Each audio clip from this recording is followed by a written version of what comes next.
On the morning of September 11th, 2001, 19 men armed with box cutters, directed by a man on dialysis in a cave fortress halfway around the world using a satellite phone and a laptop, directed the most sophisticated penetration of the most heavily defended airspace in the world, overpowering the passengers and the military combat-trained pilots on 4 commercial aircraft before flying those planes wildly off course for over an hour without being molested by a single fighter interceptor. These 19 hijackers, devout religious fundamentalists who like to drink alcohol, snort cocaine, and live with pink-haired strippers, managed to knock down 3 buildings with 2 planes in New York, while in Washington, a pilot who couldn't handle a single-engine Cessna was able to fly a 757 in an 8,000-foot descending 270-degree corkscrew turn to come exactly level with the ground, hitting the Pentagon in the budget analyst office where DoD staffers were working on the mystery of the $2.3 trillion that Defense Secretary Donald Rumsfeld had announced missing from the Pentagon's coffers in a press conference the day before, on September 10th, 2001. Luckily, the news anchors knew who did it within minutes. Osama bin Laden. The pundits knew within hours. Osama bin Laden. The administration knew within the day. Terrorists who committed these acts and those who harbored them. And the evidence literally fell into the FBI's lap. That a hijacker's passport was found blocks from the World Trade Center crash site, if you can believe that. But for some reason, a bunch of crazy conspiracy theorists demanded an investigation into the greatest attack on American soil in history. That investigation was delayed, underfunded, set up to fail, a conflict of interest, and a cover-up from start to finish. It was based on testimony extracted through torture, the records of which were destroyed. It failed to mention the existence of WTC-7, Able Danger, P-TECH, Sibel Edmonds, OBL and the CIA, and the drills of hijacked aircraft being flown into buildings that were being simulated at the precise same time that those events were actually happening. It was lied to by the Pentagon, the CIA, the Bush administration, and as for Bush and Cheney, well, no one knows what they told it because they testified in secret, off the record, not under oath, and behind closed doors. It didn't bother to look at who funded the attacks because that question is ultimately of little practical significance.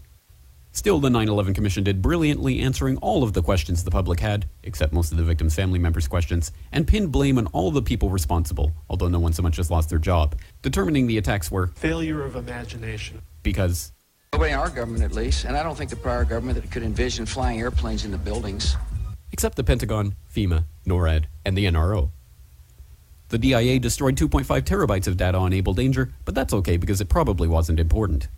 The SEC destroyed their records on the investigation into the insider trading before the attacks, but that's okay because destroying the records of the largest investigation in SEC history is just part of routine record keeping. NIST has classified the data that they used for their model of WTC-7's collapse, but that's okay because knowing how they made their model of the collapse would jeopardize public safety.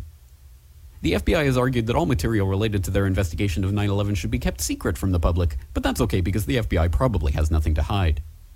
This man never existed, nor is anything he had to say worthy of your attention, and if you say otherwise, you are a paranoid conspiracy theorist and deserve to be shunned by all of humanity. Likewise him, and her, and her, and her, and him. Osama bin Laden lived in a cave fortress in the hills of Afghanistan, but somehow got away. Then he was hiding out in Tora Bora, but somehow got away. Then he lived in Abbottabad for years, taunting the most comprehensive intelligence dragnet employing the most sophisticated technology in the history of the world for a decade, releasing video after video with complete impunity and getting younger and younger as he did so, before finally being found in a daring SEAL team raid which wasn't recorded on video, in which he didn't resist or use his wife as a human shield, and in which these crack special forces operatives panicked and killed this unarmed man, supposedly the best source of intelligence about those dastardly terrorists on the entire planet.